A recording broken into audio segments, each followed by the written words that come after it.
clinked at the Wellington Club as my family celebrated another of my brother Marcus's legendary deals. The private dining room buzzed with their usual self-congratulatory energy. Everyone dressed in designer labels and dripping with success. Everyone except me in my modest pantsuit that probably cost less than my sister-in-law's handbag.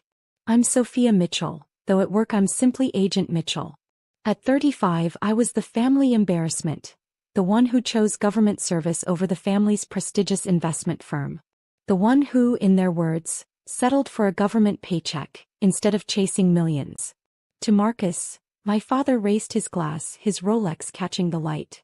Another brilliant acquisition for Mitchell Financial. $1.2 billion, our largest deal yet.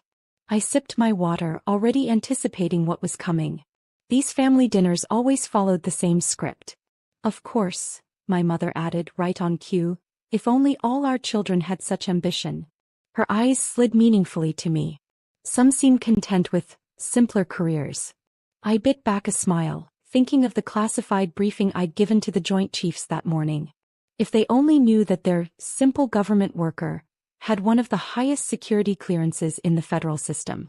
Speaking of careers, my sister-in-law Amanda chimed in, adjusting her Van Cleef & Arpels necklace. Sophia, are you still with, what was it again? Some regulatory agency. Something like that, I replied vaguely. After 12 years they still didn't really know what I did. I'd learned early on that it was easier that way. God, how do you stand the bureaucracy? Marcus laughed, loosening his Hermes tie. All those rules and regulations, forms in triplicate. Sounds absolutely mind-numbing. If he only knew about the international security operations I oversaw, the sensitive investigations I managed, the critical decisions that crossed my desk daily. But of course I couldn't tell them any of that. My work at the International Commerce Security Division was classified at levels they couldn't imagine. It pays the bills, I shrugged, using my standard response. Let them think I was pushing papers in some dull government office. It made my job easier when people underestimated me. Speaking of bills, my father interjected, you know there's always a place for you at Mitchell Financial. Even in a junior position, you'd make 3 times your government salary. I'd heard this offer at least 100 times. I'm happy where I am, Dad. Happy? Amanda's perfectly plucked eyebrows rose. Filing reports and following rules makes you happy? What would they say if they knew I'd spent last week coordinating with international intelligence agencies to track potential security threats to global commerce? That my simple government job involved protecting the very system that allowed firms like Mitchell Financial to operate? Different people find happiness in different ways, I said diplomatically, cutting into my overpriced steak. Well, I find happiness in success, Marcus declared. Like this new deal. Acquiring Chin Technologies will put Mitchell Financial at the forefront of international tech investment. I carefully controlled my expression. Chin Technologies? The same company that had popped up in several of our recent security briefings? This could be interesting. Chinese tech firm, right? I asked casually, already knowing the answer. Taiwanese, Marcus corrected quickly, too quickly. And before you start with any regulatory concerns, we've already got all the approvals lined up. Just waiting on one final clearance from some minor government office. I nodded, remembering the thick file on my desk marked, Classified, Chin Technologies Acquisition Review. The file that detailed concerning connections between Chen's leadership and certain international entities. The file that would determine whether this deal lived or died. I'm sure it'll all work out, I said mildly. The conversation moved on to more familiar territory. Marcus's newest Ferrari, Amanda's recent shopping spree in Paris, my mother's charity gala plans. I let their words wash over me, my mind already working through the implications of what I'd learned. Later that night, in my modest but comfortable apartment, I reviewed the Chin Technologies file again. The evidence was concerning. Hidden connections to restricted entities, questionable technology transfers, potential security risks. This wasn't just another routine review. This was exactly the kind of case that showed why my agency existed. My phone buzzed with a text from Marcus. Great seeing you, sis. Still think you should consider that job offer. Hate seeing you waste your potential pushing papers.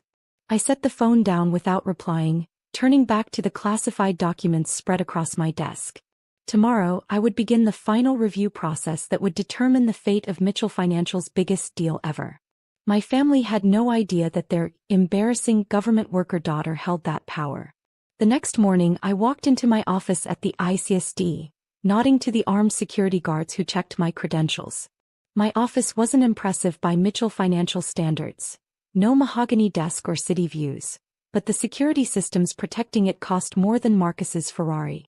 "Morning, Agent Mitchell," my assistant greeted me, handing over the day's priority briefings. "The Chin Technologies review team is ready for your final assessment." I spent the next week diving deep into the investigation. Every document, every connection, every potential security risk was scrutinized. I worked late into the nights knowing that billions of dollars, and my family's company, hung in the balance. But I hadn't spent 12 years building my reputation for thorough, unbiased analysis by letting personal connections influence my decisions. When the evidence was clear, I made the only call I could. I was just finishing the final report when my secure line rang. The caller ID showed a number I recognized, Mitchell Financial's chief counsel. "Agent Mitchell? This is Richard Torres from Mitchell Financial." His voice was tense. "We're trying to reach someone about our Chin Technologies acquisition review. It's been flagged for additional security screening, and we're getting concerned about the timeline." "Yes, Mr. Torres." I kept my voice professionally neutral. "I'm familiar with the case." "Excellent," he sounded relieved. "Perhaps you could connect us with the reviewing agent? This is a very important deal for our firm, and we'd like to provide any additional information needed to expedite approval." Actually, I allowed myself a small smile. "I am the reviewing agent. And I've just finished my final assessment." Silence. "Then, I'm sorry, did you say you're the reviewing agent?" "Sophia Mitchell?" "That's correct." Another long pause. Does Marcus know about this?" "My role at the ICSD is not public information, Mr. Torres. Now about that assessment." "Wait," he cut in. "Before you say anything, we should really bring Marcus and your father into this discussion. Given the family connection." "Mr. Torres," I interrupted firmly, "any attempt to influence this review through personal connections would constitute a serious ethical violation. I suggest we keep this strictly professional." I could almost hear him sweating. Of course. But this deal is vital to Mitchell Financial. Surely you understand." "What I understand," I said carefully, "is that my review has identified several serious security concerns with this acquisition. The full report will be delivered to your office tomorrow morning. I suggest you read it carefully." I ended the call and sat back in my government-issue chair, knowing that by this time tomorrow, my family's carefully constructed world would be shaken to its core. Not because I wanted to hurt them, but because doing the right thing sometimes meant making hard choices. The report was clear. Chin Technologies' connections to restricted entities posed an unacceptable security risk. The acquisition could not be approved. My phone buzzed again. Marcus probably already hearing from Torres. I ignored it, focusing instead on the final details of my report. Let them think I was still their simple government worker pushing papers and following rules. Tomorrow they'd learn just how wrong they'd been about the power of public service. Tomorrow they'd discover that sometimes the most important decisions aren't made in luxurious corner offices, but in modest government buildings under heavy security. Tomorrow they'd finally understand why I chose this path. But for now I had work to do. The Mitchell Financial conference room looked exactly like you'd expect from a billion-dollar investment firm. All glass, chrome, and power. I sat in the federal building across the street, watching through my office window as my family arrived for their emergency board meeting. They had no idea I could see them from here. My phone hadn't stopped buzzing since Torres received my report. Missed calls from my father, Marcus, every family member who had ever mocked my career choice. Even Amanda had tried reaching out, probably hoping to leverage our sister-in-law bond to save the deal. I ignored them all. In my world, protocol wasn't just a suggestion, it was law. "Agent Mitchell?" My assistant appeared at my door. "They're requesting an emergency meeting with the reviewing agent." Standard procedure would be to decline, but given the personal connection. I straightened my jacket, checking my security badge. "Schedule it. But in our building, not theirs. Let's do this by the book." 30 minutes later, I watched through my office's one-way glass as my family was escorted through security. Their expressions were priceless. Marcus trying to hide his fury as he surrendered his phone, my father blanching at the armed guards, Amanda looking completely lost without her designer handbag, which hadn't made it through the scanner. The Mitchell financial representatives are in conference room B, my assistant reported. Standard security protocols in place. I took a deep breath, gathering my files. Time to show them what real power looked like. The conference room fell silent as I entered. Marcus shot to his feet, his face red. Sophia, what the hell is this? Do you have any idea what you're doing to us? Please sit down, Mr. Mitchell. I kept my voice professionally neutral. This is a formal review meeting and it will be conducted accordingly. Mr. Mitchell? My father sputtered. Sophia, we're family. Not in this room, we're not. I cut him off, taking my seat. In this room, I'm Agent Mitchell of the International Commerce Security Division, and you are representatives of Mitchell Financial seeking clarification on a security review decision. Torres, their lawyer, cleared his throat nervously. Agent Mitchell, surely we can discuss this reasonably. The Chin Technologies acquisition has been denied due to multiple critical security concerns. I finished, opening my folder. Would you like me to detail them? This is ridiculous. Marcus slammed his hand on the table. You're trying to destroy our company because of some petty revenge. Camera recording activated. My assistant's voice came through the intercom. All participants notified that this meeting is being documented for federal records. That shut him up. Making accusations of personal bias in a recorded federal meeting would be career suicide. For him, not me. Now, I continued calmly, let's discuss the actual findings. Chin Technologies has multiple undisclosed connections to restricted entities. Their quantum computing research has direct military applications that would trigger national security concerns. Furthermore, their corporate structure includes shell companies that trace back to organizations on our watch list. I laid out document after document, each one meticulously detailed and sourced. My family's faces grew increasingly pale as they realized this wasn't some minor regulatory hurdle. This was serious national security territory. Why? My father's voice cracked. Why didn't we know about any of this? Because you didn't look, I said simply. You saw the profit potential but ignored the red flags. That's why agencies like ours exist, to protect our national interests from being compromised by private sector oversight. There must be something we can do, Marcus pleaded, his arrogance finally cracking. This deal, we've invested everything in it. The stock price alone. You have two options, I laid them out clearly. Withdraw from the acquisition voluntarily, citing regulatory concerns. This allows you to maintain market confidence and explore other opportunities. Or, Torres leaned forward. Or we publish our findings and Mitchell Financial becomes known as the firm that nearly sold sensitive technology to restricted entities. Your choice. The silence was deafening. My father aged years in minutes. Marcus slumped in his chair, defeated. Amanda looked like she might faint. How long? My father finally asked. How long have you been in this position?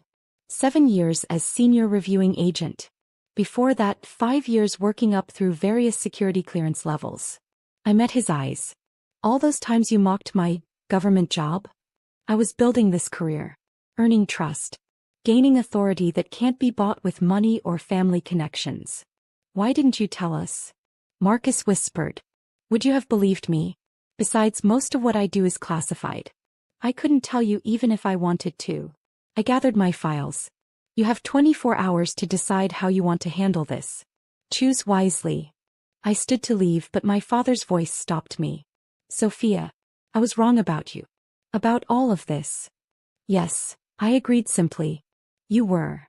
That evening, I sat in my office reviewing other cases while Mitchell Financial's board debated their options. My secure line rang, a direct call from the director. Excellent work on the Chin review, she said without preamble. Clean, thorough, completely by the book despite the personal connection. That's why you're where you are. Thank you, Director. Your family's company is withdrawing from the acquisition. Doing it quietly, citing regulatory concerns. Smart choice. I nodded, unsurprised. Despite everything, they weren't stupid. They'd take the hit but survive. My phone buzzed with a text from my mother. "Family dinner tonight? Please? We need to talk." I thought about all the dinners where they'd belittled my choices, all the times they'd dismissed public service as beneath them. But I also thought about the look in their eyes today when they finally understood what I really did. "Can't tonight," I texted back. "Working late on classified matters. Maybe next week." I turned back to my files but my assistant interrupted. "Agent Mitchell? The Secretary of Defense is requesting your presence at tomorrow's briefing. Something about emerging technology threats." I smiled, remembering Marcus's Ferrari and Amanda's designer bags. They thought they knew what success looked like. They thought power came from corner offices and stock portfolios. But real power? Real power is sitting in a plain government office, making decisions that shape the future of global commerce. Real success is serving something bigger than yourself. My phone buzzed again. "Marcus, this time, I don't know whether to hate you or admire you." I typed back, "Try respecting me instead." Tomorrow, I'd be briefing the Secretary of Defense while my family tried to salvage their reputation. They'd finally learned what I'd known all along, that true authority doesn't always wear designer labels or drive luxury cars. Sometimes it carries a government ID and follows the rules. Because sometimes the real power lies not in breaking rules but in enforcing them. My assistant appeared at the door. "Another acquisition review just came in. Major tech company, significant security implications." I nodded, reaching for the file. Back to work. Back to serving the country that my family had never understood was more important than profit. Because sometimes the best revenge isn't showing your power. It's using it responsibly, even when it hurts the people who never believed you had any. And sometimes the greatest success isn't in proving others wrong, but in proving yourself right in ways they never imagined possible.